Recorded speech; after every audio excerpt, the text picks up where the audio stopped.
Welcome back to LearnPianoLive.com. My name is Jamin, and as you can tell from the countdown clock, the lesson is about to get started. In case you're new with this, there's a few things I'd like to show you to help you throughout the lesson. So we say that today's lesson is an intermediate lesson, which is a worthless term because everybody is intermediate. Everyone has people who are way better than them and people who are at least a little bit worse than them. So everybody's an intermediate, but what we mean today is that hopefully you have played some songs on the piano before. You're probably not super impressed by them, but maybe you had a friend or two that was impressed by them. You have had some formal training, but probably not much, and so you don't have to know much about music theory or to be a good sight reader or anything like that. But do ask a lot of questions. We will be skipping over some of the most basic concepts, but we shouldn't get too terribly advanced today. Ask a lot of questions. And in case I didn't mention it, ask a lot of questions. These lessons are always guided and shaped by your questions, and if you're live with us today, there's a couple different ways you can do that. One is in the public live chat, and the other is the Ask Jamin a Question button, where you can ask me a question privately, and I won't share your identity in case you're afraid that your question is stupid. But it's not. If you're in the archives, though, then just open up the survey. At the end of that, there's a place where you can ask your question. I will say I frequently get questions from students in the archives watching a lesson from 6 months ago, and I have no idea what they're talking about. So please try to be as specific as possible. If you're watching this at LearnPianoLive.com, there should be a PDF and an MP3 button right next to this video. The PDF will often have additional video links inside so you can get more in-depth instruction on each of the topics. And if you're the kind of person who likes to print out the PDF so you can make the same notes on your physical version as I'm making during the lesson, now would be the time to do that. The MP3 is just a play-along track so you can practice more after the lesson. In traditional lessons, a teacher is going to actually present some new concept for maybe 5 or 10 minutes every couple weeks. The rest of the time is going to be spent applying and refining those concepts. Well, here I'm spouting off hours of new information every week, so it's totally unreasonable to expect you to actually absorb all of that. Instead, the goal of these live lessons is for you to find some little nugget of something that makes sense, but is a bit of a challenge, and for you to go practice it, because practice is where all the improvement's going to happen. So don't feel bad if you have to leave the live lesson when you find that little thing that you're going to practice. And of course, if I'm going too fast, you can always rewind the live lessons or replay in the archives as much as you want. If these live lessons start feeling random or meandering, it's because they are, on purpose. So if you're the kind of person who wants classical training with a step-by-step method, then you're going to want to check out Kloppel Academy on the website. It's included in your live lesson subscription, so you can do both or either. And the upper levels are seriously hard work, but it's going to take you all the way from ground zero, all the way up to being ready to enter any major music college as a piano major in classical or jazz.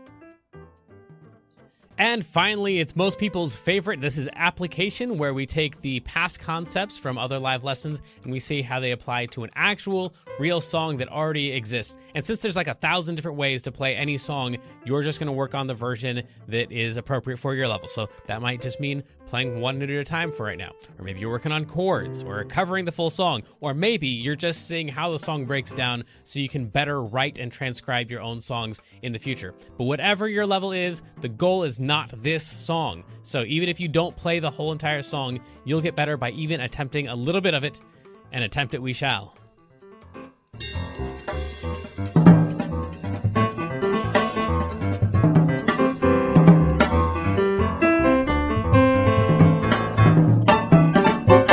Welcome back, everybody. Today, let's talk about the theory of When You Wish Upon a Star. I believe all our MP3 and PDF woes have been solved, so we should have clean PDFs and MP3s. If you find otherwise, then definitely let me know, but that should all be solved. And now we have the sheet music and all that stuff. But first of all, let's just play through the song. If you were here yesterday, we already got several of the notes for the melody. The rest of them are in the PDF now. And let's just play through it. We're going to talk about the theory behind this today because eventually, with enough of these lessons, you'll see repeating patterns in the theory behind all of these popular songs that you know, and you'll start to go, oh yeah, so if I follow this rule, it's going to sound a little bit like this song. If I follow this rule, it's going to sound like this group of songs, and it all kind of gets clustered together. And kind of the goal of this whole instrument piano thing is to be able to communicate through your instrument, to have a feeling, an emotion, an idea that you want to communicate to your audience, and to know what buttons you can press to make those feelings happen in your audience as well. So these theory lessons can often help a whole lot with that stuff, to just kind of categorize it all together instead of just having to play a zillion songs before you kind of amass the tools that you need to create those things. So the song, your play along track, should sound something like this.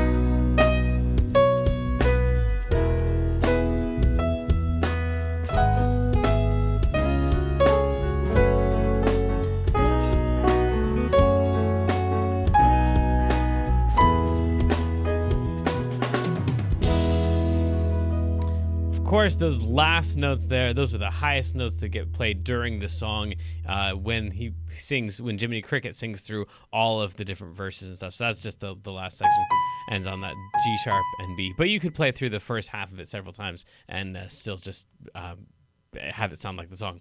Okay, let's jump into the theory. Yesterday we talked a little bit about the key of E and how important that is to the song, because almost all of the notes that are taken out of the melody are taken from the E major scale. So we want to be playing all notes, get really familiar with the key of E so that we can play all of those notes and kind of see the numbers as we go past them. So this one right here eventually should look like a 5 in your world. So at first, when you're playing through the stuff, that one's just going to look like a B.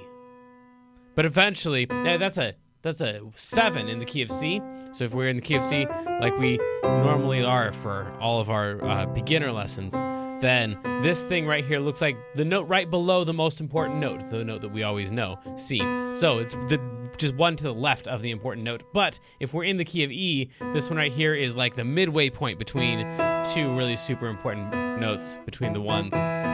So the geography changed a lot on this. Of course, if we're in the key of B, then this would be the most important note. It wouldn't be slightly to the left of the important note. So this note right here, this B, is not really... The B part of it isn't nearly as important as the position in the scale. And in our scale that we're using today, the key of E, we've got ones right there, and we're going to have 1, 2, 3, 4, 5, 6, 7. And like we talked about yesterday, you can just kind of play through these notes here and come up with some pretty cool melodies, even if you're not playing the When You Wish Upon a Star notes. So...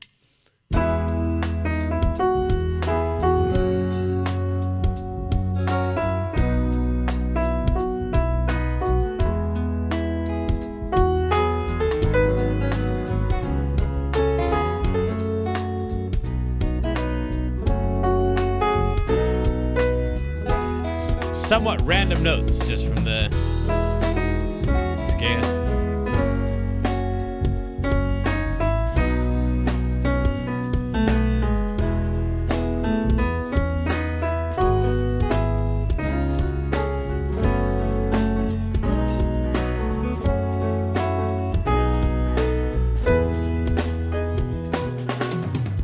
Notes will fit in at almost any point. I will point out today, though, the one place where it doesn't. I know a couple of you had the comment yesterday, and I just didn't want to ruin the lesson by talking about the F sharp major chord as the second chord. So we'll get to that today. In fact, let's get to it right now. The notes from the key of E are, of course, all of these ones right here that are already listed there for you. But we have one case, this one right here, this F sharp major, where it goes outside of the key for just a second. And if you're really familiar with the key of E and you were in yesterday's lesson and you were playing that F sharp chord, you're like, wait a second, that note right there is definitely outside of our key. That one doesn't fit, that doesn't belong. So when you're playing through, you're just improvising, you want to make sure you don't hit that note right there during that F sharp chord, because that's our chord right there, and that's going to be one of the important notes. So hitting that one would be really super cool at the point of that F sharp. hitting that one at the point of the F sharp is going to sound really super lame. So anytime you have a chord that goes outside of the key, you want to try to, if you can, emphasize the note that is outside of the key from that chord. So then we have a G sharp minor, then we have this C sharp chord that also goes outside of the key. That guy right there. That one that's right there. We'll circle it. So that C sharp chord is going to be that one right there. It's got that note in it. So during that C sharp chord, you want to try to emphasize that note if at all possible.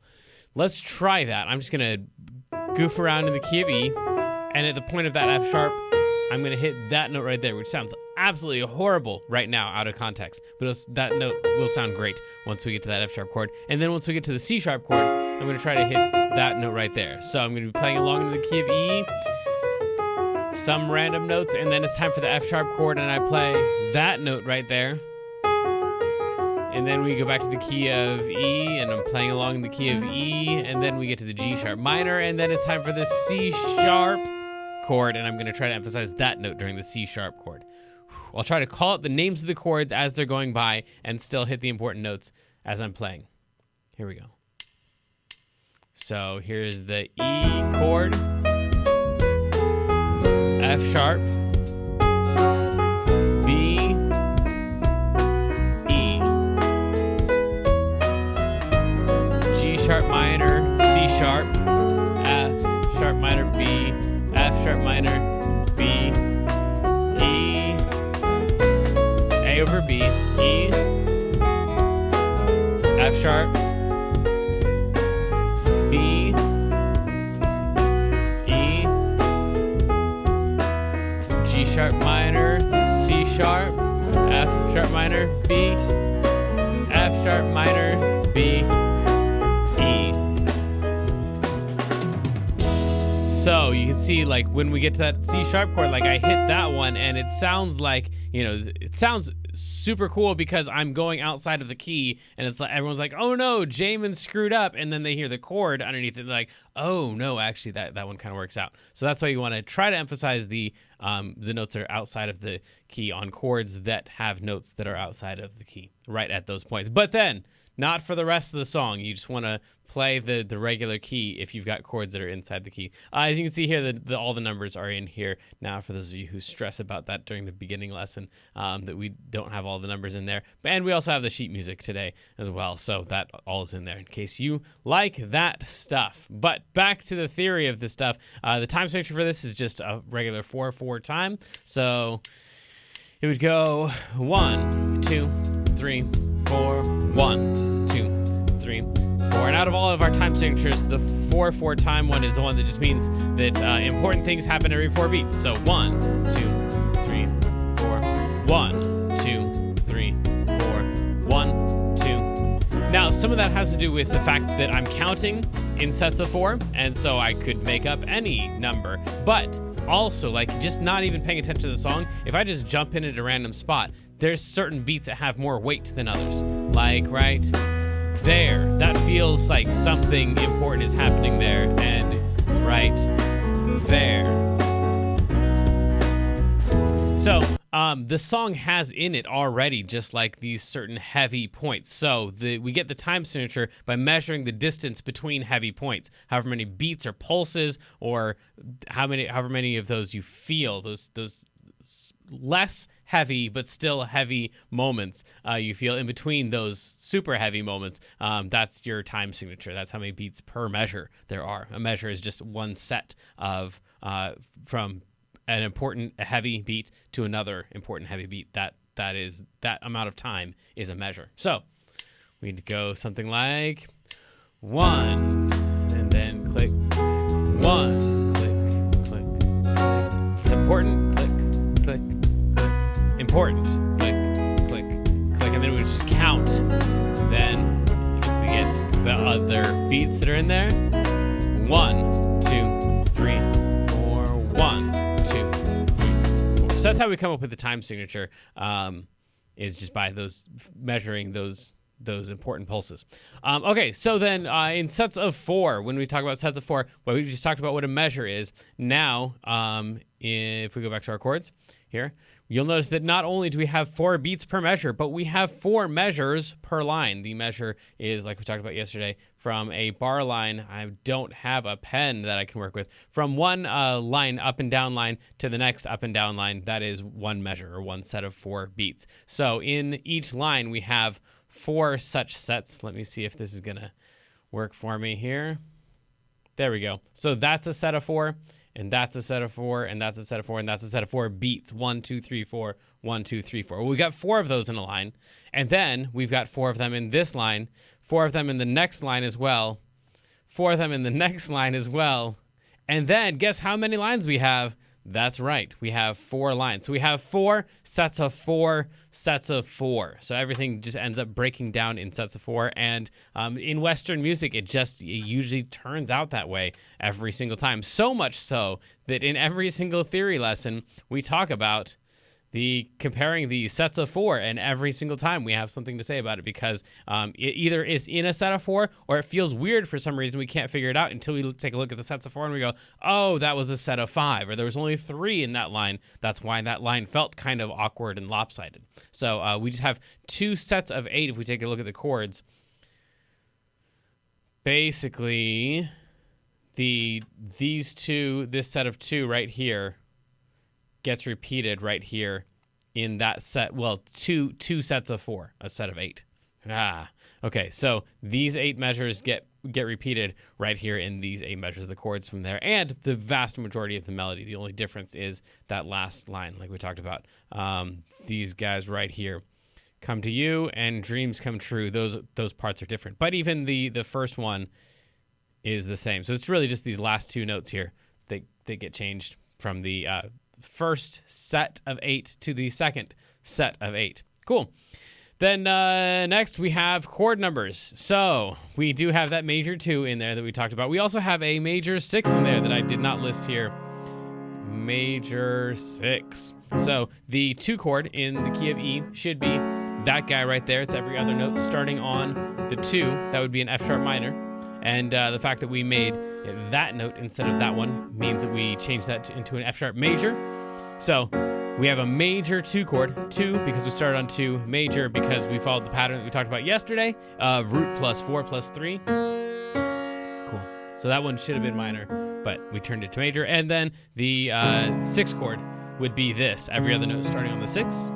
But in one case in the song, we play that thing right there. That's the one we talked about earlier as well. So this is a 6 chord because we start on the 6, and it's major because we're going root plus 4 plus 3, like we talked about in yesterday's lesson. So we got a major 2 in there, we got a major 6 in there. Those are kind of weird, unexpected chords. So they're not diatonic. They don't stay inside of the key. They go outside of the key. So other than that, if we just go back here and number these chords, considering that we're in the key of E, all of the E's would be 1s. Let me see if I can get a different color in here. Pen. Here we go. Blue. We'll write these in blue. So the E's are all 1s because we're in the key of E. There we go. The B's are all 5s. 1, 2, 3, 4, 5. We already talked about the 5 earlier, so all the B chords are 5 chords. 5, 5, 5. Lots of 5s. There we go. Another 5 right there. Cool. And then this one over here is really a B suspended, so we'll call that one a version of a 5 as well. So far we are just playing 1s and 5s. We already have the vast majority of the chords down. The 2 chord, like we already talked about, should be an F sharp minor, because it starts on F sharp. The 2 chord in the key of E is an F sharp. So the 2 of the key of E, the note of it is F sharp. And then it would be minor because it's root plus 3 plus 4 if we follow the key. If we don't go outside of the key like that, then it's minor. So the 2 chord is this one right here, and this one right here, and this one right here, F sharp minors. There we go. So just using the 2 and the 5 and the 1, we have almost the entire song. I forgot to pick up this 1 over here. So that's almost the whole entire thing. And then there's a couple places where we use a major 2. So this is a version of a 2 also, but I'm going to put a big M there to indicate that it's major. So this is a 2 that is major. And that is almost the entire song. All that we have left is a 3 chord right here, the G sharp minor. There's also going to come back down here. And then the C sharp, which is, like we were talking about, a 6, but it's major. So 6, but major. Cool. And that's all of the chords. If you can just play basically the 2, the 5, and the 1, that's almost the entire song. Then you also got to be able to take the 2 and play the major version of it.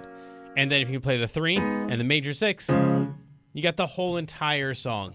Fantastic. So that's all the numbers for it. And then we've got the major 2 that we talked about, the major 6 that we talked about. And then right here we have something special called a 3, 6, 2, 5. And if we just consider this little part right here, kind of a hiccup that repeats this 2, 5. And so we just, call that little thing a hiccup or whatever.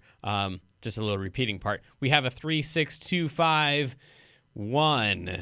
Right there, which is a thing. In case you have been at the other lessons, you'll recognize 3, 6, 2, 5, 1 as being important. If it doesn't mean anything to you, that's fine. It's not that important yet. Maybe you're just struggling to get the chords down and understand what's going on. But 3, 6, 2, 5, 1 is a predictable pattern. So if I saw a 3 right there and I didn't know what song it was, just some random song, we've got a 3 chord. What's the next chord? I would guess it's probably a 6. And they're like, good job, way to go. It was a 6. What's the next chord? Next best guess, it would be probably a 2. A 6 is going to move to a 2. Like, great job, way to go. Where do you think the 2 went, though? To a 5, and then I would guess the 5 would go to a 1, because that's kind of the most common progression for a 3, is to go to a 6, and a 6 to go to a 2, and a 2 to go to a 5, and a 5 to go to a 1. Enough talking about that, though, without actually talking about it. Then we have... Cool, close that out. Oh, let's go back to red. Sure, there we go. Thank you. Then we have last couple little points before we get to some questions. The form of this is basically just 2 parts that are the exact same thing. One some part and then some repeating parts. So this would be like a section going to a B section, or an A section even going to like an A prime section. It's not even really an entirely different part. It's just the A, but slightly changed at the very, very end. So this is not a blues or an A, like we've talked about before. It's just 2 parts to it, one and then the other, and the other is really kind of the same thing as the one.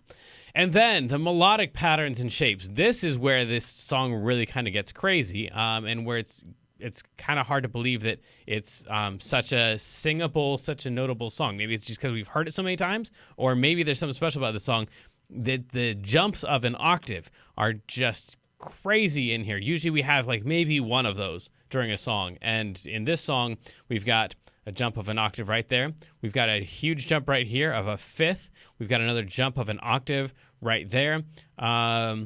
This is a jump of a 4th. It's not as big a deal, but it's still a big jump when you consider that most movements are in any song are just from one note to the next note up or to the next note down. To have this many jumps is kind of crazy. Now, this is the predictable pattern that we'd go, all right, cool. So then they kind of chilled out and they just went note by note by note. It's literally just walking straight down the scale.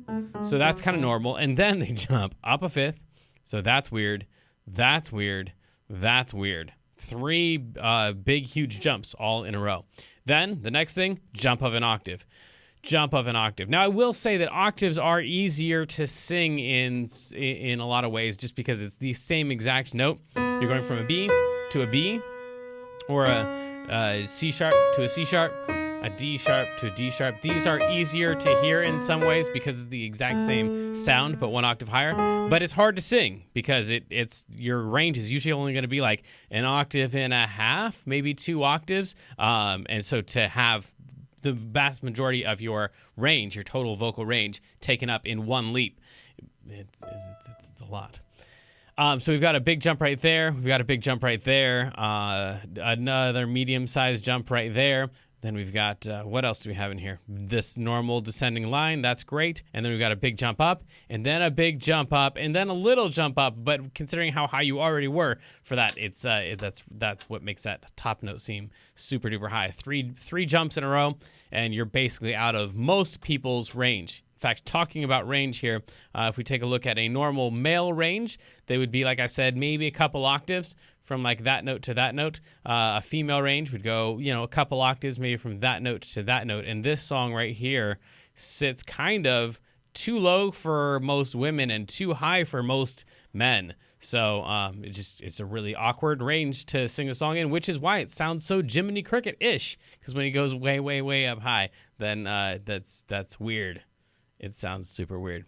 Okay, I think that's all of them, all the stuff we were supposed to talk about with the theory of the song. Like I said, we do have all of the parts we were missing yesterday. We've got the sheet music there. We've got all of the numbers in here. And I was missing 2 chords as well, so thanks for pointing that out. I hadn't put the A or the C sharp in there, so thanks for playing through that and figuring that one out for me. And tomorrow we'll be talking about covering the song. But first, let's talk about our wrap-up, our feature of the day, and then I'll get to your questions. I promise. Okay, cool. So our wrap-up, we talked about the key signature, key of E, how important that is, and how there are a couple places in the song where you want to go outside of the key. That would be on the F-sharp chord. You want to emphasize that note. And on the C-sharp chord, you want to emphasize that note if you're making stuff up in between, which, by the way, you will eventually, even if you wouldn't call it improvisation, like just the stuff that you do in between the notes should be informed by what key you're in. So even if you're just playing the melody,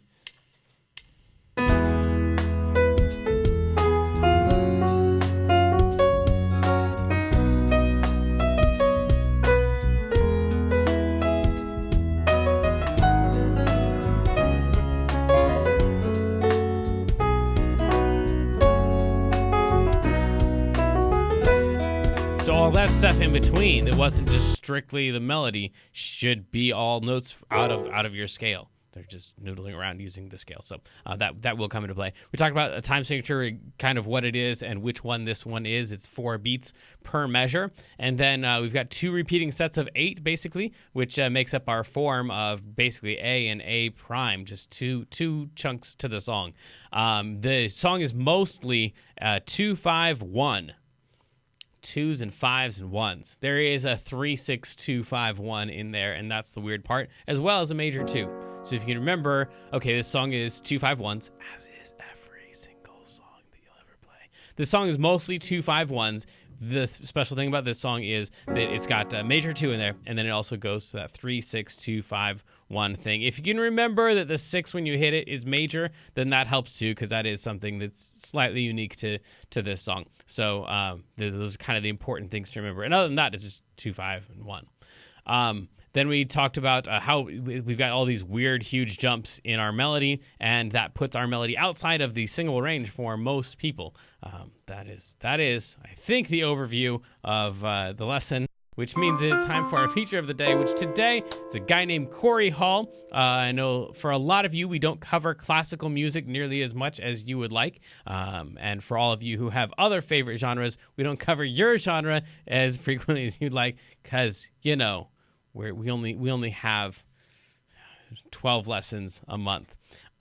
So Corey Hall is super excellent. I believe he is a Northern California guy. Our paths, it seems, have just missed each other in many cases. But it seems like a really cool guy and definitely knows his stuff. So he's really into, especially Bach, but all classical piano. I think he even teaches private lessons online and stuff. So you could go check out his stuff. He's got tutorials on anything classical you could imagine. He has got it. And he does it great. So let's do your questions, and then we will move on from there. It looks like, hang on, let me make sure.